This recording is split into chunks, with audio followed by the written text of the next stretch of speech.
Hello everyone, I am Hardik Sheta from Saraswat international academy Vapi. आज हम standard 12 subject physics chapter 1 की जो एक्सरसाइज का सॉल्यूशन था उसको आगे बढ़ाते हैं। तो लास्ट टाइम हमने एक्सरसाइज में क्वेश्चन नंबर 1.11 तक फिनिश किया। अभी 1.12 से आगे बढ़ते हैं। क्वेश्चन नंबर 1.12, उसमें दो पार्ट हैं, ए एंड बी। पहले ए सॉल्व करते हैं। A, two insulated charge copper sphere A and B have their centre separated by distance 50 centimetre.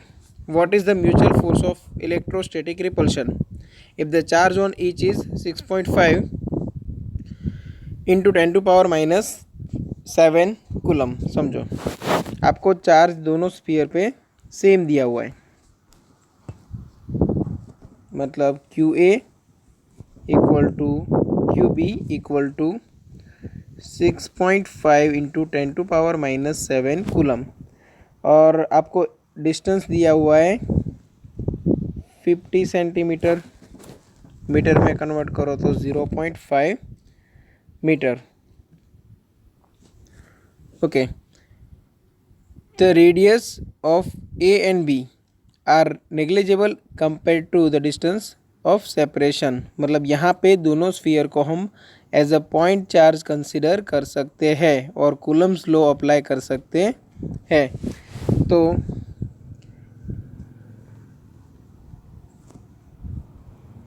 यहाँ पे लिखते हैं force of repulsion between two spheres. चलो, फॉर्मूला क्या रहेगा? K q a q b upon r square. अब k की value हमें पता है 9 into 10 to power 9। Okay, q a q b दोनों की वैल्यू सेम है, 6.5 into 10 to power minus 7, 6.5 into 10 to power minus 7 और डिवाइड बाई जो डिस्टेंस था 0.5 उसका स्क्वायर। अब ये सॉल्व करो तो आपको आंसर मिलेगा 1.52 into 10 to power minus 2 newton. Okay, तो ये जो हमारा फर्स्ट क्वेश्चन था उसका सॉल्यूशन हमें मिल गया। अब इसी क्वेश्चन में सेकंड पार्ट था, देखो, what is the force of repulsion if each sphere is charge double the above amount and the distance between them is half. Okay, अभी चार्ज को क्या किया गया है? डबल। तो समझो, क्यू ए डैश में लिखूँ वो है 2 times q a, q b dash क्या है तो वो भी 2 टाइम्स क्यू बी, और आर डैश क्या है तो वो डिस्टेंस जो पहले था उसका हाफ कर दिया है। अभी फाइंड करते हैं new force of repulsion. Okay, नाम दे देते हैं F dash equal to k q a dash q b dash r dash square. अब समझो, के क्यू ए की जगह पे क्या लिख सकते हैं? 2 क्यू ए डैश की जगह पे 2 q a, q b dash की जगह पे 2 क्यू बी, आर डैश की जगह पे आर बाई 2 और होल स्क्वायर आएगा। मतलब ये टोटल आया 16 के क्यू वन क्यू टू। यहाँ पे है q a q b upon r square. अभी देखो, 16 into k q a q b upon r square की वैल्यू हमने ऑलरेडी यहाँ पे फाइंड की हुई है 1.52 इंटू 10 टू पावर माइनस 2। तो यहाँ पे मैं लिख देता हूँ 1.52 इंटू 10 टू पावर माइनस 2। तो ये जो आपका आंसर आएगा वो 0.243 न्यूटन आएगा।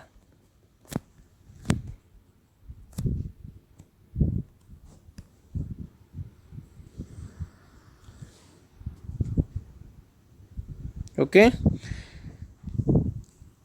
तो ये था सॉल्यूशन क्वेश्चन नंबर 1.12 का। अभी आगे बढ़ते हैं। Suppose the spheres A and be in exercise 1.12। मतलब अभी जो हमने कैलकुलेशन किया इसी क्वेश्चन में, अगर दो स्फीयर है a and B have identical size, a a third sphere, ये नहीं है यहाँ पे, a third sphere of the same size but uncharge is brought in contact with the first, then brought in contact with the second and finally removed from both. What is the new force of repulsion between A and B? समझो, सबसे पहले जो sphere है उसको A के साथ contact में लाया गया,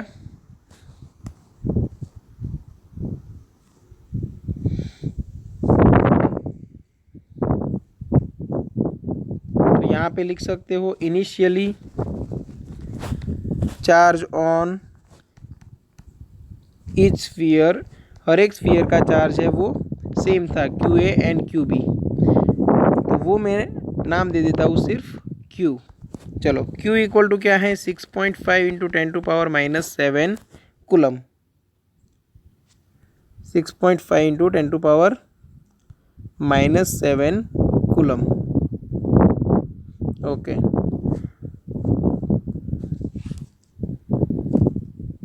नाउ आप बोल सकते हो sphere A is brought in contact with sphere C। चलो तो चार्ज ऑन स्फीयर ए क्या रहेगा, क्यू ए इक्वल टू, तो जो पहले था इनिशियल उसका हाफ होगा, मतलब क्यू बाई 2। ओके, और चार्ज ऑन स्फीयर सी, चलो क्यू सी भी क्या हो जाएगा, क्यू बाई 2। अब हमें जो फोर्स फाइंड करना है वो बिटवीन ए एंड बी है, तो आपको यहाँ पे ध्यान देना है कि ए के ऊपर चार्ज क्या रहा, तो ए के ऊपर जो चार्ज था वो हाफ हो गया। ओके, अभी देखो क्यू सी क्यू बाई 2 है, मतलब स्फीयर सी के पास अभी चार्ज आ गया और अभी स्फीयर सी को कनेक्ट करते हैं स्फीयर बी के साथ, तो यहाँ पे लिखो now sphere B is brought in contact with sphere C. चलो तो अभी चार्ज ऑन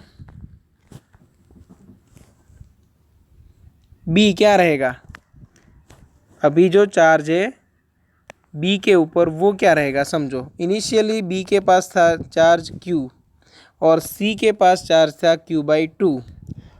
ओके, जब दोनों को कनेक्ट किया जाएगा तो टोटल चार्ज बनेगा क्यू प्लस क्यू बाई 2, और जब हम सेपरेट करेंगे तब दोनों में हाफ हाफ चार्ज चला जाएगा, मतलब यहाँ पे डिवाइड बाई 2 होगा, तो बी के ऊपर जो चार्ज रहा वो क्या बना, तो 3Q/4। सेम वे सी के ऊपर भी चार्ज क्या आया होगा, 3Q/4। मतलब क्या हुआ कि ये स्फीयर ए है, यहाँ पे स्फीयर बी है, यहाँ पे स्फीयर सी है। इनिशियली ए के पास चार्ज था क्यू, बी के पास चार्ज था क्यू और सी के पास चार्ज था 0। जब हम ए एंड सी को कनेक्ट किए तब देखो इनिशियली चार्ज सी के पास 0 था, इसलिए क्या हुआ Q प्लस 0/2 और यहाँ पे भी Q प्लस 0/2, मतलब पहले दोनों का चार्ज ऐड हो गया और फिर जब हमने सेपरेट किया तब दोनों में हाफ हाफ डिवाइड हो गया।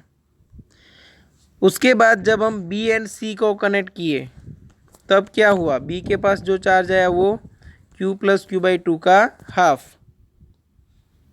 मतलब यहाँ पे B एंड C का चार्ज पहले मर्ज हो गया, फिर जब हमने B एंड C को अलग किया तब दोनों में हाफ हाफ चार्ज चला गया और यहाँ पे भी बन गया Q plus Q/2 divide by 2।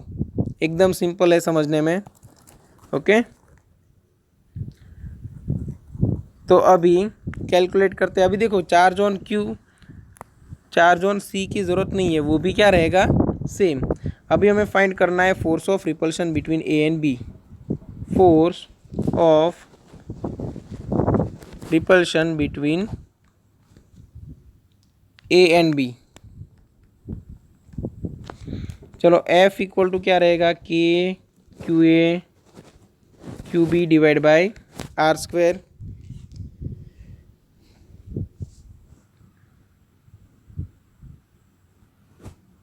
Okay, value डाल देते हैं 9 इंटू 10⁻⁹, या फिर वैल्यू नहीं डालोगे तो भी चलेगा।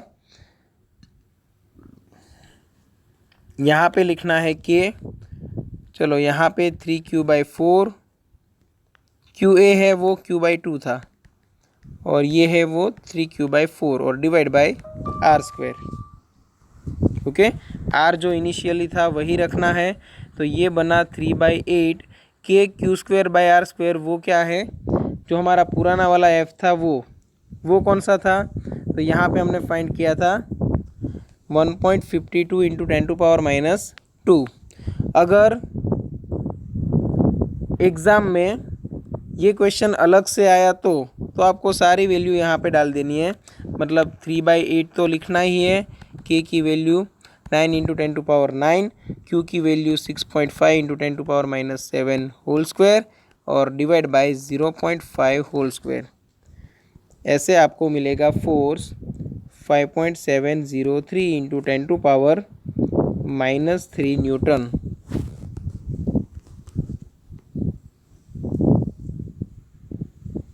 ओके, अभी स्टार्ट करते हैं एग्जाम एक्सरसाइज का question 1.15।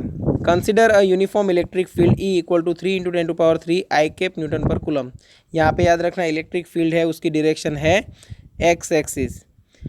What is the flux of this field through a square of 10 centimetre on a side whose plane is parallel to the y Z plane. देखो ये जो स्क्वायर है वो वाई जेड प्लेन में है, मतलब उसका area vector y Z plane से परपेंडिकुलर बनेगा, मतलब एक्स डायरेक्शन में आएगा। मतलब क्या हुआ कि यहाँ पे area vector and electric field दोनों एक ही डायरेक्शन में है, मतलब angle between E vector and A vector क्या बनेगा, 0 बनेगा। ओके, तो फाइंड क्या करना है, व्हाट इज द फ्लक्स, सबसे पहले फ्लक्स फाइंड करना है और उसके बाद what is the flux through the same square if the normal to its plane makes a 60 degree angle with x axis. Okay, तो सॉल्यूशन स्टार्ट करते हैं।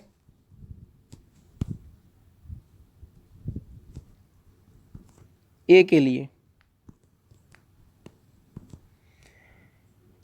चलो, आपको इलेक्ट्रिक फील्ड है वो विथ डायरेक्शन दिया हुआ है 3 इंटू 10⁻³ आई कैप न्यूटन पर कूलम,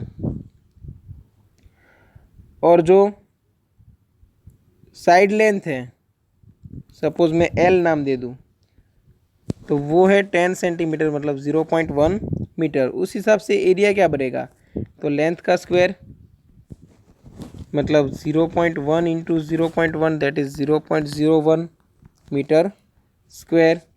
अब देखो यहाँ पे सिचुएशन क्या है कि जो ये सरफेस है वो वाई जेड प्लेन में है, तो यहाँ पे आप लिख सकते हो the plane of the square is parallel to Y Z plane, hence angle between E vector and A vector is 0 degree. तो आप फ्लक्स फाइंड कर सकते हो ई ए कॉस थीटा करके। चलो E मतलब 3 इंटू 10⁻³, चलो एरिया दिया हुआ है हमें 0.01 और यहाँ पे cos 0 मतलब क्या आएगा 1। अब cos 0 इक्वल टू 1 आएगा, तो यहाँ पे आंसर आपको मिलेगा 30। ओके, और यूनिट आपको रखना है न्यूटन पर कूलम इंटू मीटर स्क्वायर। देखो इलेक्ट्रिक फील्ड का यूनिट है न्यूटन पर कूलम और एरिया का मीटर स्क्वायर, तो न्यूटन पर कूलम इंटू मीटर स्क्वायर। चलो ये हमारा जो पहला क्वेश्चन था उसका सॉल्यूशन मिल गया। अभी सेकंड क्वेश्चन में क्या है, तो सेकंड क्वेश्चन का सॉल्यूशन देखते हैं बी करके। एंगल क्या दिया हुआ है आपको 30 डिग्री। तो यहाँ पे कुछ नया नहीं है, आपको फ्लक्स फाइंड करना है तो क्या करना पड़ेगा, ई ए कॉस थीटा में थीटा की जगह पे 30 डिग्री डालना है। मतलब 3 × 10⁻³ 0.01 और कॉस 30 डिग्री, कॉस 30 मतलब सॉरी यहाँ पे 60 डिग्री दिया हुआ है तो यहाँ पे लेना है 60 डिग्री। कॉस 60 मतलब 1/2 और 1/2 है तो यहाँ पे जो 30 आंसर आ रहा था उसके डिवाइड बाई 2 करो तो आपको आंसर मिलेगा 15। हैंस मैं यहाँ पे लिख देता हूँ flux phi equal to 15 newton पर coulomb into metre square.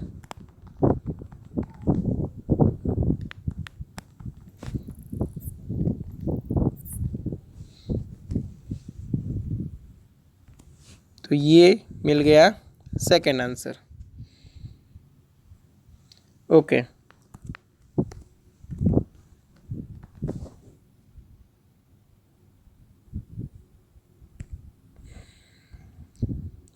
Next question देखते हैं। Question number 1.16 What is the net flux of the uniform electric field of exercise 1.15 through a cube of side 20 cm oriented so that its faces are parallel to the coordinates planes। अब देखो यहाँ पे एकदम easy है कि ये देखो close surface आपको दी हुई है, इलेक्ट्रिक फील्ड है वो यूनिफॉर्म है एक ही डायरेक्शन में। अब ऐसे इलेक्ट्रिक फील्ड पास होगा मतलब क्या हुआ कि यहाँ पे जितना इनकमिंग फ्लक्स है उतना ही यहाँ पे आउटगोइंग फ्लक्स है। तो net flux associated with this surface is 0। बस आपको पता है आंसर 0, बट एग्ज़ाम में जब आंसर लिखो तब अच्छे से एक्सप्लेन करना है। तो आपको क्या लिखना है यहाँ पे, all the faces of a cube are parallel to the coordinate axis। अब सभी faces parallel to the coordinate axis है, इसका मतलब क्या हुआ, या तो कुछ फेसिस है वो एंगल बनाएगी 90 डिग्री, या तो कुछ है वो 0, या तो कुछ 180। 90 डिग्री वालों का फ्लक्स तो ऑलमोस्ट सबका 0 ही हो गया। हाँ, एक फेस बनाएगी 0 डिग्री एंगल और एक बनाएगी 180, मतलब एक का जो फ्लक्स होगा वो पॉजिटिव होगा, एक का फ्लक्स है वो नेगेटिव होगा। तो टोटल फ्लक्स हो जाने वाला है 0। Okay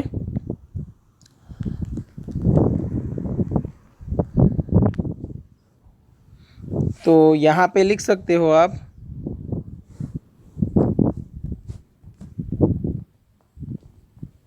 therefore the number of field lines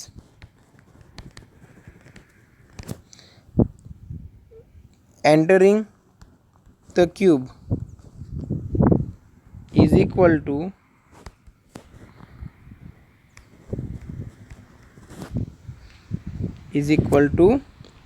number of field lines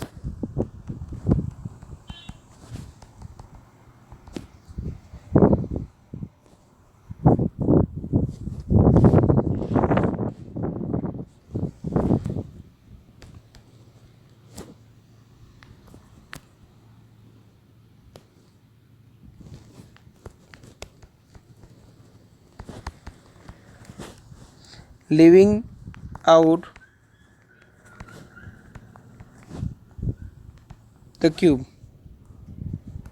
आप लिख सकते हो as a result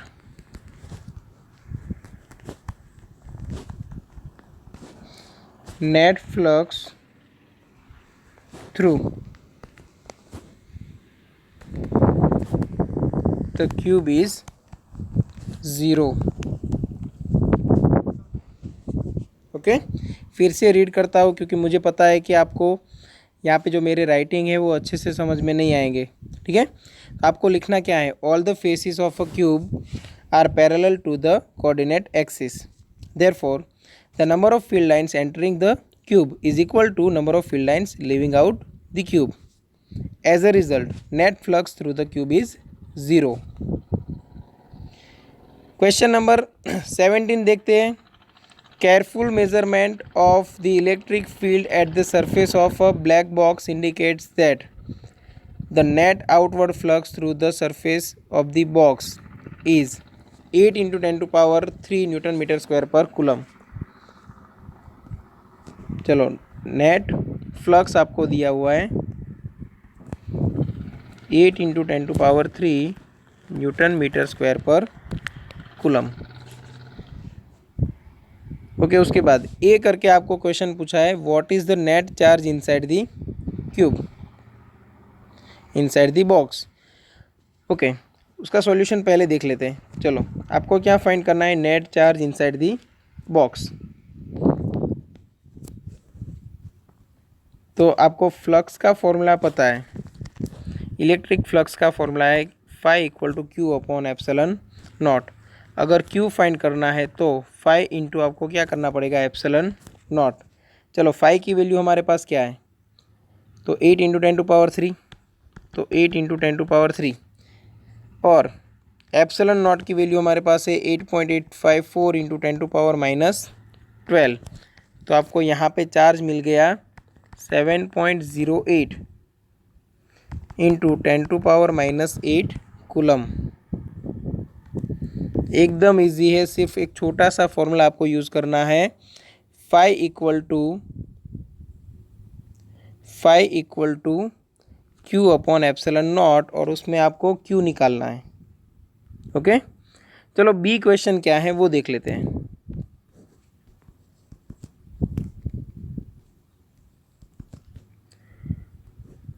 If the net outward flux through the surface of the box were 0, could you conclude that there were no charges inside the box? Why or why not? ठीक है ना. अगर आप बोलो कि net flux outward flux through the surface of the box पर 0, अगर net flux 0 है तो क्या हम बोल सकते हैं कि बॉक्स के अंदर कोई भी चार्ज नहीं है? तो बिल्कुल नहीं. देखो, तो आपका आंसर रहेगा नो. क्यों? क्योंकि एक क्यूब है, वहाँ से बाहर जाने वाला नेट फ्लक्स 0 है. इसका मतलब ये तो नहीं है कि अंदर कोई चार्ज नहीं है. चार्ज होगा, बट जितना पॉजिटिव होगा उतना ही नेगेटिव होगा, और टोटल जो चार्ज बन रहा है वो 0 है. इसीलिए जितनी नंबर ऑफ फील्ड लाइंस बाहर जा रही है उतनी ही अंदर वापस आ रही है. इसीलिए टोटल फ्लक्स हो रहा है 0. तो टोटल फ्लक्स का मतलब रहेगा नेट चार्ज है वो 0 है, चार्ज पार्टिकल्स है ही नहीं, ऐसा बिल्कुल नहीं है. तो आपको लिखना पड़ेगा, आपका आंसर रहेगा नो, और साथ में लिखना है net flux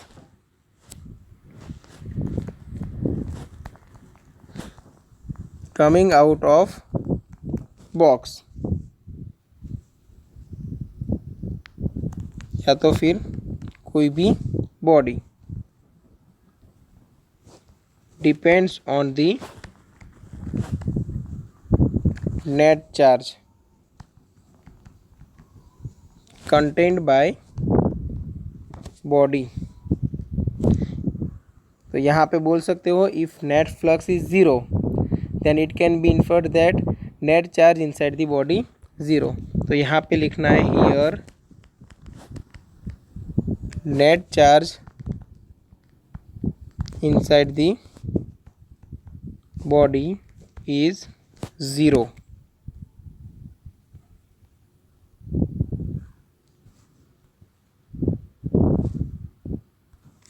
Okay,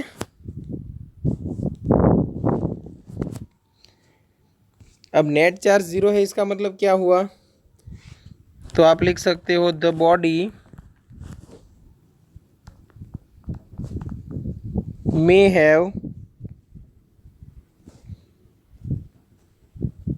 equal amount of positive and negative charges. Okay, क्योंकि आपको विथ रीज़न आपको आंसर देना था, तो इतना तो आपको कंपलसरी लिखना पड़ेगा. चाहे वो आप अपने ओन वर्ड्स में लिखो तो भी चलेगा, बट आपके जो स्टेटमेंट्स है उसका मीनिंग ऐसा ही कुछ रहना चाहिए। ओके, अभी चलते हैं क्वेश्चन नंबर 1.18 पे। अ point charge plus 10 microcoulomb is a distance at a distance 5 centimeter directly above the center of the square of side 10 centimeter as shown in figure। अब यहाँ पे मैंने डायग्राम नहीं दिखाया है तो पहले डायग्राम ड्रॉ कर लेते हैं फटाफट।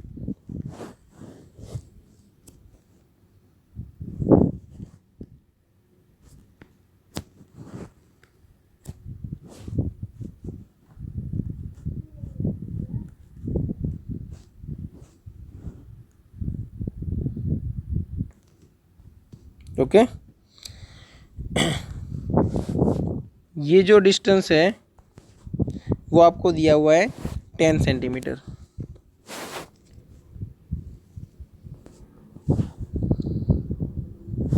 स्क्वायर है, उसका साइड लेंथ है 10 सेंटीमीटर और ये भी है 10 सेंटीमीटर।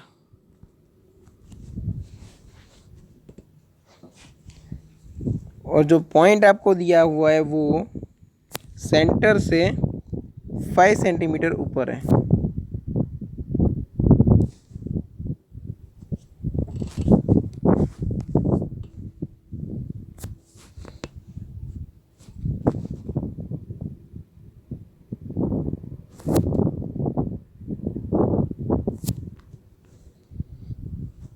ओके, तो यहाँ पे वो पॉइंट है, ये डिस्टेंस है 10 सेंटीमीटर, यहाँ पे भी है 10 सेंटीमीटर और जो ये डिस्टेंस है वो 5 सेंटीमीटर।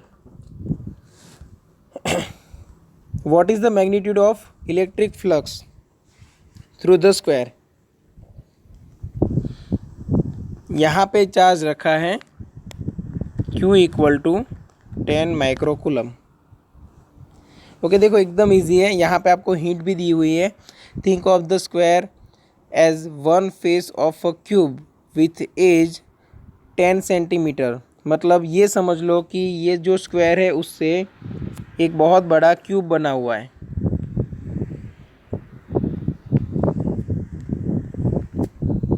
ठीक है, मतलब आप ये मान सकते हो कि ये जो चार्ज है वो अभी ये क्यूब के अंदर है। अब क्यूब में से फ्लक्स कितना निकलेगा, Q upon epsilon not. Cube में से टोटल फ्लक्स निकलेगा Q अपॉन एप्सिलॉन नॉट। क्यों?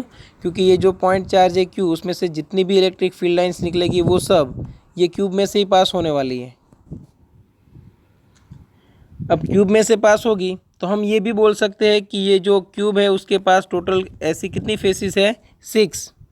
मतलब जो हमारी ये फेस है नीचे वाली, उसमें से जो टोटल फ्लक्स है उसका 6th पार्ट निकल रहा होगा।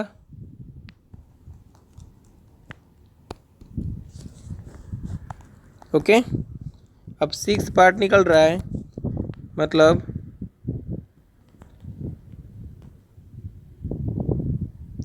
मैं डायरेक्ट कैलकुलेशन कर सकता हूँ। कैसे? देखो, आपको लिखना है the square can be considered as one face of a cube. Okay, तो total flux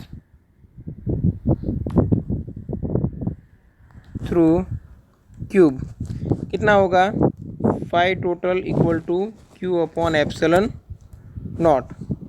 5 total equal to Q upon epsilon naught. और यहाँ पे लिख सकते हो flux associated with given face. अब ये जो हमारे पास जो एरिया है, ओके, यहाँ पे जो एरिया है उसमें से जो पास होगा वो फ्लक्स कितना होगा, तो आप बोल सकते हो जो टोटल फ्लक्स है उसके डिवाइड बाई 6 कर दो, मतलब Q अपॉन 6 एप्सिलॉन नॉट। अब Q की वैल्यू क्या है, 10 माइक्रोकुलम, मतलब यहाँ पे 10 इंटू 10⁻⁻6 और एप्सिलॉन नॉट की वैल्यू हमारे पास है, तो 6 इंटू 8.854 इंटू 10⁻12। ओके, तो हमें टोटल फ्लक्स क्या मिलेगा, तो ये आप कैलकुलेट करो तो आपका आंसर आएगा 1.88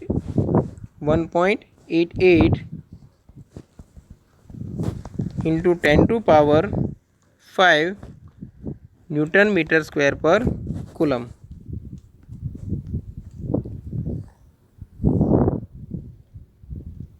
ओके, एकदम इजी है। जो आपको ये फेस दी हुई है वैसी टोटल 6 अरेंज कर दो तो एक पूरा क्यूब बन जाएगा, और जो क्यूब है वो ये जो टोटल चार्ज है 10 माइक्रोकुलम उसको कवर कर लेगा। मतलब क्यूब के पास 6 फेसिस है और उसमें से टोटल फ्लक्स निकल रहा है Q/ε0। तो हमारी जो फेस है उसमें Q/ε0 का 6 पार्ट निकल रहा होगा। मतलब हमारे पास जो यहाँ से जो हमें फ्लक्स फाइंड करना है, यहाँ से पास होने वाली इलेक्ट्रिक फील्ड लाइंस से रिलेटेड फ्लक्स फाइंड करना है,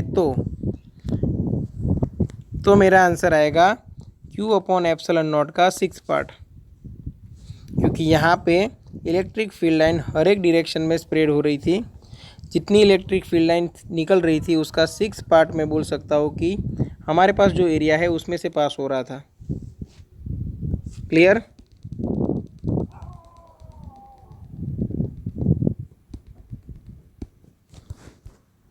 ओके, क्वेश्चन नंबर 1.19 देखते हैं। A point charge of 2 microcoulomb is at the centre of cubic Gaussian surface 9 centimetre on edge. What is the net electric flux through the surface. अभी देखो same question यहाँ पे repeat हुआ है।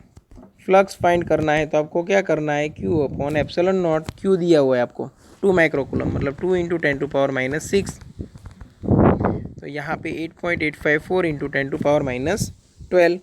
बस ये सिंपल सा कैलकुलेशन आप कर लो और आपका आंसर आ जाएगा 2.26 इंटू 10⁵ न्यूटन मीटर स्क्वायर पर कूलम।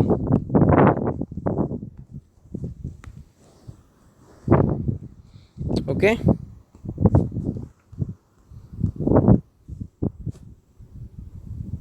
नंबर 1.20 देखते हैं। A point charge causes an electric flux of -1 into 10⁻3 newton metre square पर coulomb to pass through a spherical Gaussian surface of 10 centimetre radius centred on the charge. अब question है A, if the radius of the Gaussian surface were doubled, how much flux will pass through the surface. अब यहाँ पे समझना, suppose ये centre में एक charge है स्मॉल q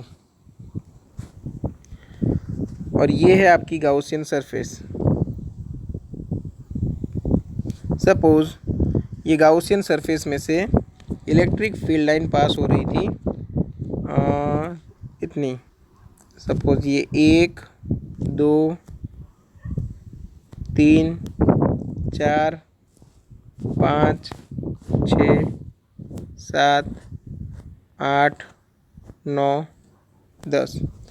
एक्चुअली ज़्यादा होती है, बहुत ज़्यादा होती है, but for example 10 electric field line pass हो रही है।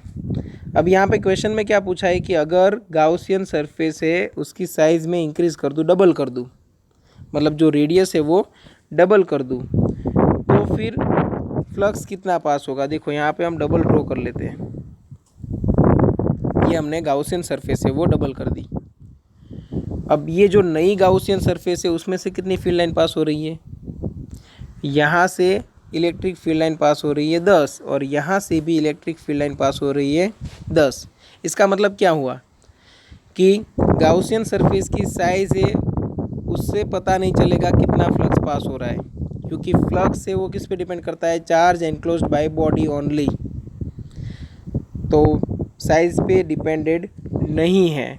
मतलब यहाँ पे गाउसियन सरफेस की साइज़ कोई भी लो, अगर total charge enclosed by body remains constant, then total flux also remains constant. Okay, तो ये था एक्सप्लेनेशन के लिए, आपको तो सिंपल वर्ड्स में ही लिख देना है बस।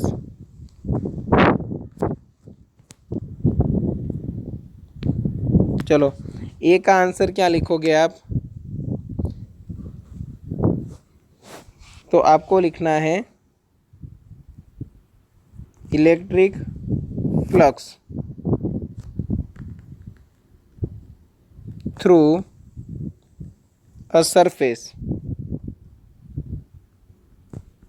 depends on the net charge enclosed by body. It does not depend on the size of body. Okay, hence flux passing through the surface, hence flux passing through the surface remains constant, या फिर लिख दो remains the same। तो कितना flux रहेगा?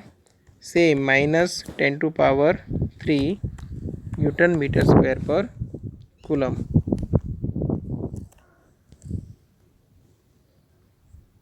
Okay, ए का answer हो गया। अभी बी निकाल लेते हैं। चलो, बी में क्या पूछा है? What is the value of point charge. अब जो पॉइंट चार्ज है उसकी वैल्यू क्या रहेगी? तो simple, flux equal to formula क्या है? Q upon epsilon naught, then Q equal to flux into epsilon naught. Flux की वैल्यू है -10⁻³ और एप्सिलॉन नॉट है 8.854 इंटू 10⁻⁻12। तो चार्ज की वैल्यू क्या रहेगी? -8.854 इंटू 10⁻⁻9 कूलम। या फिर आप लिख सकते हो 8.854 माइनस में, और वो भी नैनो कूलम में, क्योंकि 10⁻⁻9 कूलम मतलब क्या हो गया? Nano coulomb. ओके, अभी देखते हैं question 1.21। A conducting sphere of radius 10 cm has an unknown charge. If the electric field 20 cm from the center of the sphere is 1.5 into 10⁻³ Newton per coulomb and points radially inward, what is the net charge on the sphere? Okay, अब electric field है वो radially inward है, मतलब charge कैसा होना चाहिए? Negative. Okay, but हम पहले यहाँ पे क्या करते हैं? सिर्फ मैग्नीट्यूड डिफाइन कर लेते हैं। अब स्फीयर की साइज़ क्या है? 10 सेंटीमीटर। रेडियस क्या है? 10 सेंटीमीटर। और जो पॉइंट दिया हुआ है जहाँ पे इलेक्ट्रिक फील्ड आपको यहाँ पे मिल रहा है 1.5 इंटू 10⁻³ न्यूटन पर कूलम, वो पॉइंट है 20 सेंटीमीटर पे। मतलब जो पॉइंट है वो आउटसाइड दिस स्फीयर है, और आउटसाइड दिस स्फीयर के लिए एक नॉर्मल फॉर्मूला है electric field equal to KQ/R²। तो यहाँ पे लिखते हैं इलेक्ट्रिक फील्ड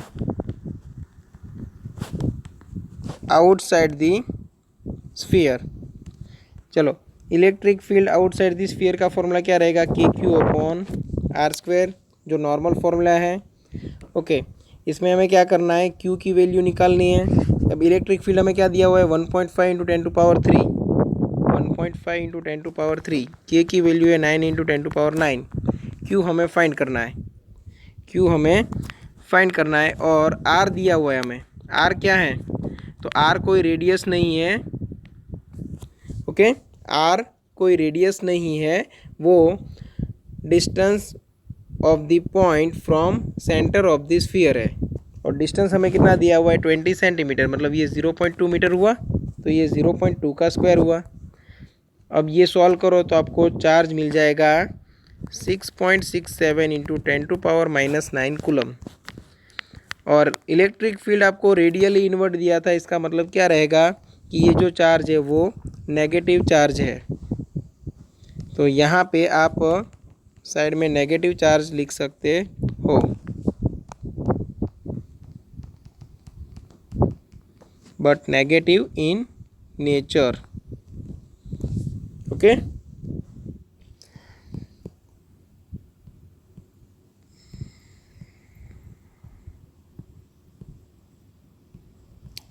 ओके अभी आगे बढ़ते हैं। क्वेश्चन नंबर 1.22 देखते हैं।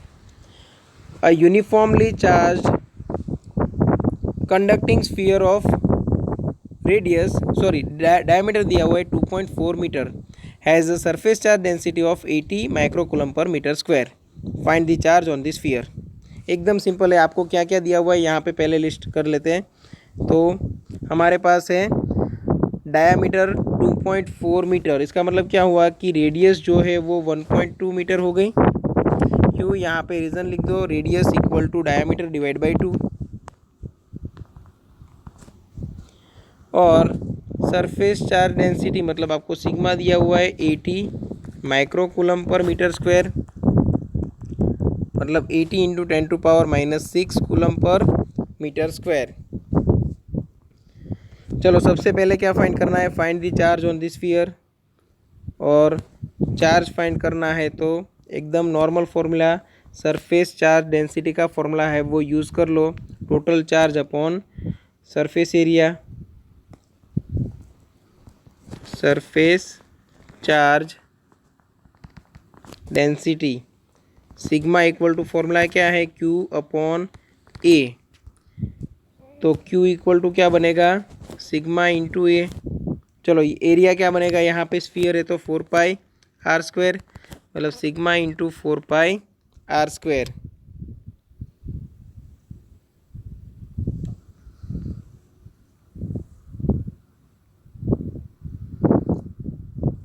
अब सिग्मा है हमारे पास 80 इंटू 10⁻⁻6 4 3.14, और रेडियस है हमारे पास 1.2 स्क्वायर कर दो। ओके, तो फिर हमें चार्ज मिल गया 1.447 इंटू 10⁻⁻3 कूलम, या तो आप मिली कूलम लिख सकते हो।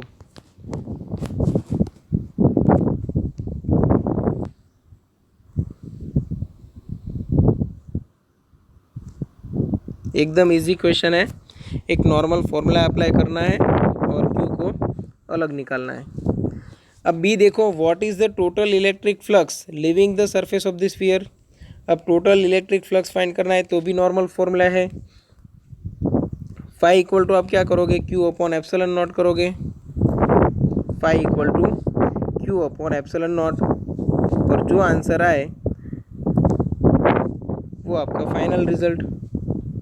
तो यहाँ पे मैं कर देता हूँ टोटल फ्लक्स, या फिर लिखूँ इलेक्ट्रिक फ्लक्स। चलो उसका फॉर्मूला क्या है, phi equal to Q upon epsilon not.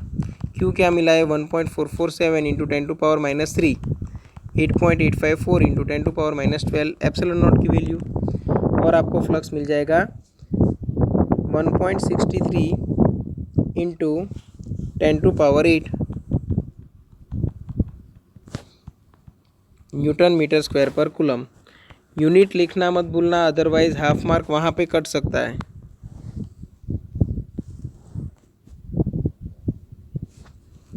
Okay, अभी देखते question number 1.23। An infinite line charge produces a field of, मतलब देखो इलेक्ट्रिक फील्ड आपको दिया हुआ है 9 इंटू 10⁴ न्यूटन पर कूलम एट अ डिस्टेंस। चलो परपेंडिकुलर डिस्टेंस कितना है, 2 कूलम पर coulomb into metre, sorry distance coulomb into metre में थोड़ी ना होता है। क्या दिया हुआ है, 2 सेंटीमीटर। अब 2 सेंटीमीटर है तो 0.02 मीटर कर सकता हूँ। Calculate the linear charge density, आपको लैम्बडा फाइंड करना है। तो एकदम इजी, इलेक्ट्रिक फील्ड का फॉर्मूला क्या है, इलेक्ट्रिक फील्ड का फॉर्मूला है lambda upon 2πε0 R. Okay, electric field produced by the infinite line charge at a distance small R having linear charge density lambda is given by E equal to lambda upon 2πε0 R. अब यहाँ पे आपको lambda find करना है, तो lambda equal to E into 2πε0 R. ये सभी value यहाँ पे डाल दो, या फिर एक काम कर लो कि यहाँ पे दूसरा फॉर्मूला अप्लाई कर दो ताकि कैलकुलेशन इजी रहे। कौन सा? कूलम्स लॉ, कूलम्स कांस्टेंट में कन्वर्ट कर दो। देखो यहाँ पे फॉर्मूला क्या था, तो लैम्बडा अपॉन 2πε0 आर था। मैंने क्या किया, ऊपर और नीचे 2 से मल्टीप्लाई एंड डिवाइड कर दिया, तो ये बन गया 1/4πε0, जिसको मैंने नाम दे दिया के। अब ऐसा क्यों किया? क्योंकि ε0 की वैल्यू आपको डालनी थी 8.854 इंटू 10⁻12, साथ में पाई की वैल्यू 3.14। अब ये सब डालने से अच्छा है कि के की वैल्यू रख दो 9 इंटू 10⁻9, कैलकुलेशन ईजी बनेगा। ओके, तो हम ये फॉर्मूला यूज़ कर लेते हैं 2k लैम्बडा अपॉन आर। अब यहाँ पे लैम्बडा फाइंड करना है, तो लैम्बडा इक्वल टू क्या बनेगा, E into R divide by 2 into K. अब ई की वैल्यू क्या दी हुई है हमें, तो 9 इंटू 10⁻4।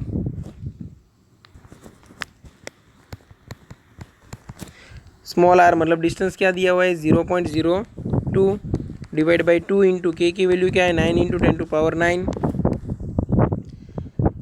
ये 9 कैंसिल हो गया, तो मेरा आंसर क्या आएगा, आंसर आएगा 10 इंटू समझो 0.02 डिवाइड बाई 2 मतलब 10⁻2, 4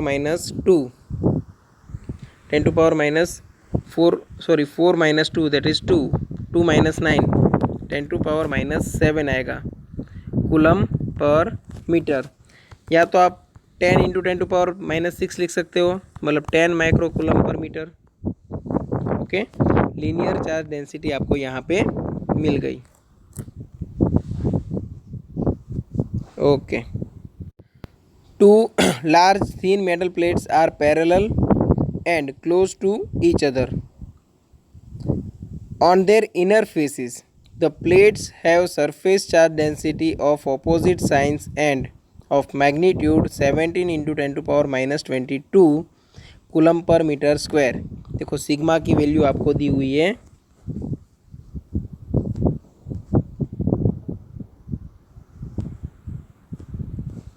17 इंटू 10⁻22 कूलम पर metre square. What is E मतलब what is the electric field at, देखो A B and C 3 question है। In the outer region of first plate, in the outer region of second plate and between the plates. Okay, अब समझो हम दोनों यहाँ पे plates दिखा देते हैं पहले तो।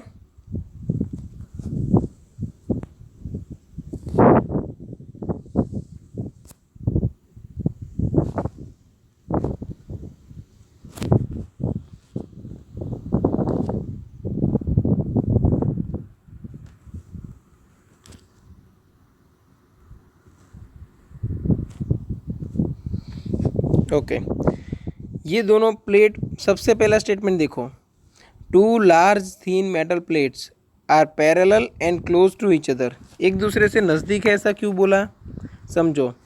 एक तो ये प्लेट लार्ज है और distance between them is very low. अब इसका मतलब ये होगा कि इन प्लेट्स को आप इनफाइनाइट प्लेन शीट कंसीडर कर सकते हो। मतलब आप इनफाइनाइट प्लेन शीट की वजह से जो इलेक्ट्रिक फील्ड जनरेट होता है उसका फॉर्मूला यहाँ पे डायरेक्ट अप्लाई कर सकते हो। ठीक है, एक के पास जो डेंसिटी है वो पॉजिटिव है और एक के पास जो सरफेस चार्ज डेंसिटी है वो नेगेटिव है। मतलब एक प्लेट के ऊपर नेट चार्ज आपको मिल रहा है पॉजिटिव और वहीं पे दूसरी प्लेट पे आपको नेट चार्ज मिल रहा है नेगेटिव। अब देखो इनफाइनाइट प्लेन शीट हो गई तो इलेक्ट्रिक फील्ड का फॉर्मूला क्या है, सिग्मा अपॉन 2ε0। ओके, एक साइड के लिए, हाँ, एक साइड के लिए इलेक्ट्रिक फील्ड का फॉर्मूला है सिग्मा अपॉन 2ε0। तो यहाँ पे कहीं पे डिस्टेंस नहीं दिख रहा है आपको, मतलब इलेक्ट्रिक फील्ड है वो डिस्टेंस पे डिपेंडेड नहीं है। अब देखो ये प्लेट को मैं नाम दे दूँ पॉजिटिव और ये प्लेट है नेगेटिव, तो ये फर्स्ट प्लेट है और ये सेकंड प्लेट है। अब हमारे पास 3 क्वेश्चन है, इलेक्ट्रिक फील्ड हमें फाइंड करना है। सबसे पहला है in the outer region of first plate, मतलब यहाँ पे कहीं पे एक पॉइंट है, एक पॉइंट यहाँ पे कहीं पे है और एक पॉइंट यहाँ पे है। ओके,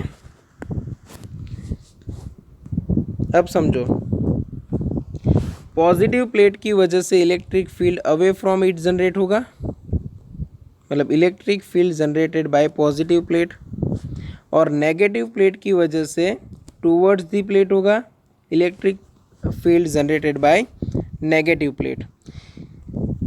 ये है फर्स्ट प्लेट की कंडीशन। ओके, अभी सेकंड प्लेट के लिए देखते हैं, सेकंड पोजीशन देखते हैं। अब वहाँ पे क्या होता है, तो वहाँ पे भी same way, electric field generated by positive plate है वो अवे फ्रॉम प्लेट होगा, और electric field generated by negative plate है वो टूवर्ड्स दी प्लेट होगा। दोनों में देखो, दोनों जगह पे इलेक्ट्रिक फील्ड का मैग्नीट्यूड तो सेम है, क्योंकि मैग्नीट्यूड है वो डिस्टेंस पे डिपेंडेड नहीं है। किसके ऊपर डिपेंडेड है, सरफेस चार्ज डेंसिटी के ऊपर, और सरफेस चार्ज डेंसिटी का मैग्नीट्यूड दोनों प्लेट पे सेम है। मतलब यहाँ पे दोनों जगह पे electric field equal and opposite है, तो टोटल इलेक्ट्रिक फील्ड आपको मिलने वाला है 0। अभी बात करते हैं between two plate.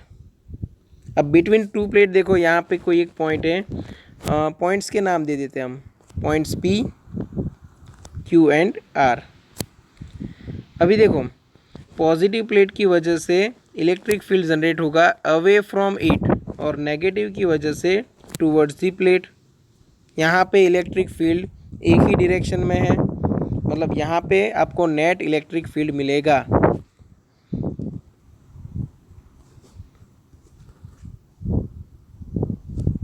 One by one solution देखते हैं। ये क्या है, in the outer region of the first plate,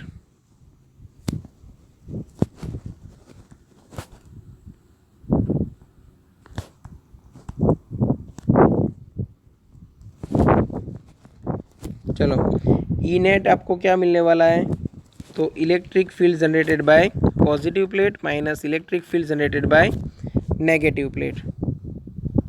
okay, क्यों ऐसा किया, क्योंकि दोनों इक्वल एंड ऑपोजिट है। अगर मैं वेक्टर के साथ लूँ तो मुझे दोनों का एडिशन करना है। अब ऐसा क्यों, क्योंकि जब आप यहाँ पे इलेक्ट्रिक फील्ड का मैग्नीट्यूड रखोगे, तब सपोज आपने रखा यूनिट वेक्टर n कैप, यहाँ पे प्लस करके इलेक्ट्रिक फील्ड का मैग्नीट्यूड, और यहाँ पे यूनिट वेक्टर आएगा ऑपोजिट डायरेक्शन में, ठीक है ना। इस तरफ का यूनिट वेक्टर है n कैप है, तो ऑपोजिट डायरेक्शन का यूनिट वेक्टर होगा वो माइनस ऑफ n कैप होगा। मतलब अगर आप वेक्टर के साथ रिलेशन ले रहे हो तो कंपलसरी आपको एडिशन करना है। अगर इलेक्ट्रिक फील्ड ऑपोजिट होगा तो सब्ट्रैक्शन अपने आप हो जाएगा। देखो, क्लियर। बट उतना डिटेल में जाने की ज़रूरत नहीं है, हमें यहाँ पे क्या करना है, सिर्फ मैग्नीट्यूड फाइंड करना है। तो यहाँ पे हम सिर्फ मैग्नीट्यूड को रिलेट करते हैं, तो डायरेक्ट हम सब्ट्रैक्शन कर सकते हैं। तो sigma upon 2 epsilon naught minus sigma upon 2 epsilon naught, that is 0। अब यहाँ पे मैग्नीट्यूड की बात थी, इसलिए एक जगह पे प्लस सिग्मा और दूसरी जगह पे माइनस सिग्मा नहीं लेना है। याद रखना, यहाँ पे जो माइनस सिग्मा है वो माइनस साइन का यूज़ करके ही हमने ये एरो ड्रॉ किया है। मतलब एक बार ऑलरेडी हमने डायरेक्शन कंसीडर कर ली है, फिर डायग्राम में आप डायरेक्शन अलग से कंसीडर करो और मैथमेटिकल स्टेप में फिर से डायरेक्शन लो, तो फिर आपका आंसर रॉन्ग आएगा। डायरेक्शन का यूज़ ओनली 1 टाइम ही करना है। अगर 2 टाइम किया तो ऑपोजिट सेम डायरेक्शन हो जाएगा। ओके, अभी सॉल्यूशन करते हैं बी पार्ट का। In the outer region of second plate,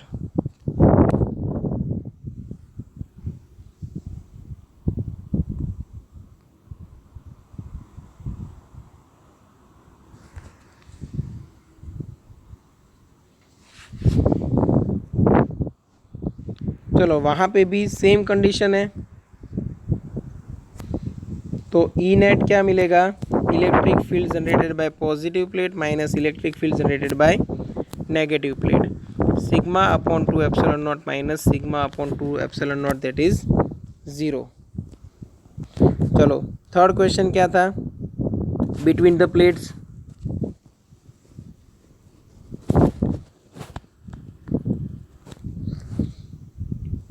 okay, between the plates क्या आएगा, तो electric field net equal to, अभी यहाँ पे दोनों के मैग्नीट्यूड का एडिशन होगा। क्यों, क्योंकि यहाँ पे देखो डायग्राम में दोनों एक ही डायरेक्शन में नज़र आ रहे हैं। ओके, तो E plus plus E minus, दोनों का मैग्नीट्यूड सेम है, sigma upon 2 epsilon not, sigma upon 2 epsilon not, दोनों का एडिशन करो तो सिग्मा अपॉन एप्सिलॉन नॉट मिलेगा आपको नेट इलेक्ट्रिक फील्ड।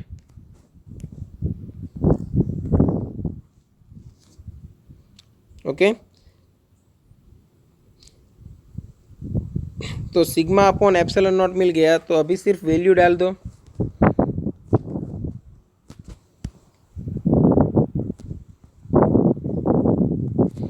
चलो सिग्मा की वैल्यू क्या थी, 17 इंटू 10 टू पावर माइनस 22, और एप्सिलॉन नॉट हमें पता है 8.854 इंटू 10 टू पावर माइनस 12, तो आपका आंसर आएगा 1.92, 1.92 into 10 to power minus 10 newton पर कूलम।